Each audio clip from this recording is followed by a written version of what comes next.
આણંદ શહેરને અડીને આવેલા ચિખોદરા અને વઘાસી ગામ હદ નજીક વિસ્તારમાં આઝાદીના 7 દાયકા પણ ભૂગર્ભ ગટર સુવિધા ઉપલબ્ધ ન હોવાથી સ્થાનિક સોસાયટીના રહીશોમાં ભારે રોષ જોવા મળ્યો। વડાપ્રધાન નરેન્દ્ર મોદીના સમસ્યા હોય તો પોસ્ટકાર્ડ લખજો। આ આહવાનને ધ્યાનમાં રાખીને આજે વિવિધ સોસાયટીના લોકોએ એકત્રિત થઈ પીએમઓ કાર્યાલયને 1000 પોસ્ટકાર્ડ મોકલીને ઉકેલની માંગ કરી। ચિખોદરા અને વઘાસી ગામની હદને આડીને આવેલા રાજોડપુરા વિસ્તારની આસપાસની સોસાયટીઓના ગટરના જોડાણો રાજોડપુરા તળાવડીમાં આપી દેવાય છે। પરિણામે તળાવડી બારેમાસ દૂષિત અને દુર્ગંધ મારતા પાણીથી ભરાયેલી રહે છે। ચોમાસામાં તળાવડી ઓવરફ્લો થતા ગંદુ પાણી રાજોડપુરા ગામની માર્ગ પર ફરી વળે છે અને લોકોના ઘરમાં પાણી ઘૂસી જાય છે। દિવસો સુધી પાણી ન ઓસરતા નોકરિયાત વર્ગ અને શાળાએ જતા માસૂમ બાળકોએ દૂષિત પાણી ડોળીને અવરજવર કરવું પડે છે। પાણીના કારણે સ્કૂલ બસો પણ આવી શકતી નથી। સમસ્યા માત્ર ગટર પૂરતી સીમિત નથી। રાજોડપુરા ઓવરબ્રિજ 4 રસ્તા પાસે અમૂલ પાર્લરની પાસે ચારે તરફથી પૂરપાટ આવતા વાહનોના કારણે અવારનવાર અકસ્માતો પણ સર્જાય છે। આ જ માર્ગ પરથી શાળાના વિદ્યાર્થીઓ પણ પસાર થાય છે, જેથી કાયમી ધોરણે અકસ્માતનો ભય રહે છે। સ્થાનિકોએ આ સ્થળને તાત્કાલિક બ્લેક સ્પોટ જાહેર કરીને યોગ્ય ટ્રાફિક સેફટી ઊભી કરવા માટે આક્રોશ પણ વ્યક્ત કર્યો હતો। નરેન્દ્ર મોદી જ્યારે ગુજરાતથી દિલ્હી ગયા ત્યારે તેમણે જનતાને કહ્યું હતું કે તમે મને એક પોસ્ટકાર્ડ લખજો, હું તમારી સમસ્યાનું નિરાકરણ લાવીશ। આ વચનની યાદ કરીને આજે રાજોડપુરા રહીશોએ એકસાથે 1000 પોસ્ટકાર્ડ પીએમઓ મોકલીને આટલા વર્ષોની યાતનાનો અંત લાવવા અને યોગ્ય આદેશ આપવા આજીજી કરી છે।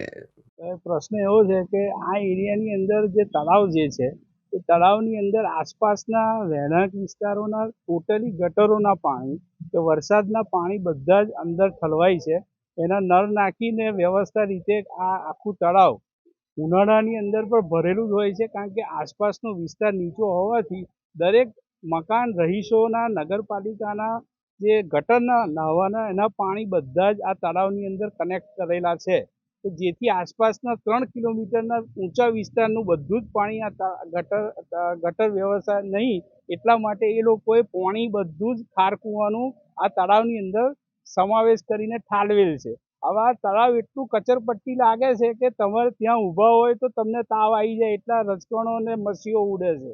તો આ તળાવનું પાણી વરસાદમાં ઓવરફ્લો થઈને સોસાયટીઓના ઘરોમાં જાય છે, તાવ રોગચાળા ફાટી નીકળે। તો આની રજૂઆત નગરપાલિકાના સત્તાધીશો છે એ બી ભાજપ પક્ષના છે, તો એમણે સંજ્ઞાનમાં લેવું જોઈએ કે ભાઈ આ પાણીનો નિકાલ અર્થે પહેલાં બી હમણાં 4-5 મહિના ઉપર એક ગટર લાઇનના સંદર્ભે એક લાઇન નાખી અને આગળનો ચિખોદરાનો મેઇન કોર્સમાં જોઈન્ટ કર્યું, પણ તે બી કામ અધૂરું જ રહ્યું। એમાં બી પાણી જતું નથી અને તળાવનું પાણી એમાં પડતું નથી। એવી રીતે ખોટી રીતે કોન્ટ્રાક્ટથી એ કામ થયેલું છે, એનો કોઈ કામ વગર એક પૈસા પડી ગયા છે સરકારના। રહેવાસી મારુતિ સનીલ સોસાયટી આ વિસ્તારમાં કમસે કમ 40 થી 45 સોસાયટીઓ આવેલી છે અને લગભગ 1 લાખથી 1.25 લાખ લોકોનું અહીંયા આગળ પોપ્યુલેશન છે। અહીંના ઘણા પ્રોબ્લેમ છે, જેવી રીતે ગટરો લાઈન વગર કાનૂન વગર અને તળાવમાં છોડવામાં આવેલી છે, જે યોગ્ય નથી અને એને લીધે વરસાદની સિઝનમાં અહીંયા પાણી રસ્તા પર ભરાઈ જાય છે અને પબ્લિકને બહુ અસુવિધા થાય છે। જેવી રીતે અમારા એક ભાઈએ કહ્યું કે કોઈ બીમાર વ્યક્તિને રાત્રે ઇમરજન્સીમાં લઈ જવાનું થાય તો કોઈ રસ્તો ખુલ્લો રહેતો નથી। તો આ બધી વ્યવસ્થાઓ સરકાર તરફથી કરવામાં આવે એવી વિનંતી।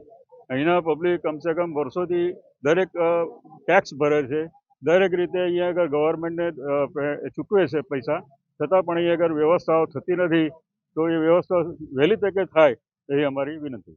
કારણ એવું છે કે આ વર્ષોથી 2000થી રહીએ છીએ અમે, લગભગ 26 વર્ષથી કાયમી ગટર વ્યવસ્થા નહીં। હવે ગટર વ્યવસ્થા માટે આ આગળ ચોમાસાનું પાણી અને ગટરનું પાણી આ રાજો તલાડીમાં ભરાય છે। જોકે સોસાયટીમાં પાણી ભરાય છે બધા ચોમાસાના અને ગટરના ખાર કૂવા નહીં।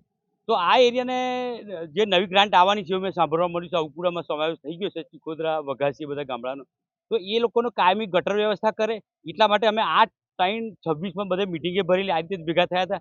અને એ વખતે અમે એવું કહેલું કે વિડીયોમાં કે અગર જો આ વખતે નહીં થઈ તો અમે પછી પોસ્ટકાર્ડ લખીશું 5000, પણ 5000 પોસ્ટકાર્ડ આણંદમાં હેડ પોસ્ટમાંથી મળ્યા નહીં, અમને 1000 જ મળ્યા અને 1000 સહી કરી અને લગભગ કાલથી દિલ્હી રવાના કરીશું। બાકી મોદી સાહેબે કહ્યું હતું કે જ્યારે પણ જરૂર પડે તો બહેનો ભાઈઓએ મને એક પોસ્ટકાર્ડ લખજો કે જેથી અમે કરીશું. પણ અમે તો 1000 પોસ્ટકાર્ડ લખ્યા છે.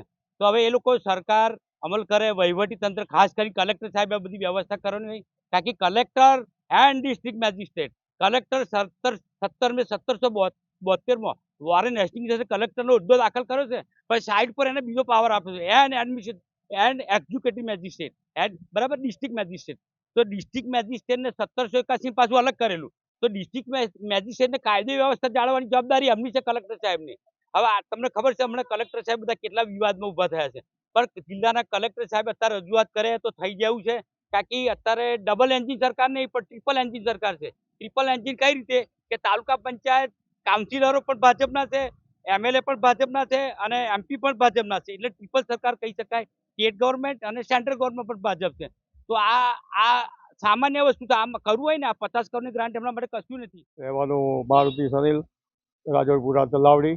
હવે અમારી રજૂઆત એવી છે કે વરસાદી પાણી તલાવની અંદર બગાવથી આજુબાજુ તીખોદરાનું બધું પાણી એકત્રિત થાય છે અને એકત્રિત થઈ અને રાજોલપુરા તલાવડી ઓવરફ્લો થઈ જાય છે. ઓવરફ્લો થવાથી લોકોની આવવા જવાની સમસ્યાનો બાબતે એની અંદર અવરોધરૂપ બને છે અને જે અવર જવાની અંદર લોકો માટે રસ્તા બંધ થાય છે. અને સમજી લો કે કોઈ પણ વ્યક્તિ કોઈ યાને કે બીમાર હોય એ બીમાર વ્યક્તિને તમારે લાવવા લઈ જવાની અંદર અગવડતા પડે અને એ માણસ એક્સપાયર થઈ જાય તો જવાબદાર વ્યક્તિ તરીકે કોણ? હું છેલ્લા 10 વર્ષથી મારુતિ સનીલ સોસાયટીમાં નિવાસ કરું છું. જ્યારે પણ વરસાદ પડે ત્યારે અમારે રસ્તાનો સૌથી મોટો પ્રોબ્લેમ છે કે વરસાદનું પાણી આ સંરક્ષિત તલાવની અંદર ભેગું થાય છે. સાથે સાથે જે કંઈ આયોજન કરવામાં આવ્યું છે ભૂતકાળમાં, તો આજુબાજુની સોસાયટીઓનું બધું ગટરનું પાણી પણ આ તલાવની અંદર ભેગું થાય છે, જેથી 12 મહિના ગંધ માર્યા જ કરે છે. અને જ્યારે વરસાદનું પાણી ભેગું થાય છે તો એટલું બધું ઓવરફ્લો થાય છે કે રસ્તા ઉપર તમે બાઇક લઈને કે ચાલીને પણ જઈ શકતા નથી, ગાડીઓ પણ ફસાઈ જાય છે. એથી જે વિદ્યાર્થી વર્ગ છે, આજુબાજુના સોસાયટીના રહીશો છે, નોકરિયાત વર્ગ છે, એ બધાને એટલી બધી તકલીફ પડે છે. આ તકલીફ અંગે અમે વારંવાર બધા સોસાયટીના સભ્યોએ રજૂઆત કરી છે, નગરપાલિકામાં, પંચાયતમાં, પણ આજની તારીખ સુધી એનું કોઈ સોલ્યુશન આવ્યું નથી.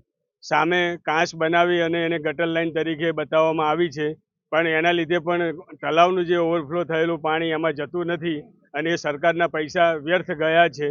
તો આ જે કંઈ પૈસા વ્યર્થ થાય છે એના જગ્યાએ યોગ્ય આયોજન કરીને જો ગટરનું પાણી તલાવની અંદર નાખવાનું બંધ કરે અને તલાવનું જો બ્યુટિફિકેશન કરવામાં આવે અને ગટર લાઇન જો નાખવામાં આવે તો આખા પ્રશ્નનું સોલ્યુશન બહુ ઇઝીલી આવી શકે એવું છે, એવું અમે માનીએ છીએ. એટલા માટે હવે અમે નરેન્દ્ર મોદી સાહેબને આ અંગે પોસ્ટકાર્ડ દ્વારા રજૂઆત કરી રહ્યા છીએ. ભવિષ્યમાં પણ અમે સોસાયટીના બધા સભ્યો, આજુબાજુની સોસાયટીના બધા રહીશો આ અંગે યોગ્ય માર્ગ અપનાવશું અને રજૂઆતો કરતા રહીશું. જો જલ્દી ઉકેલ આવે તો આજુબાજુના બધા સભ્યોના રહીશોના હિતમાં રહેશે એવી અમે વિનંતી કરીએ છીએ કે અમારા પ્રશ્નનું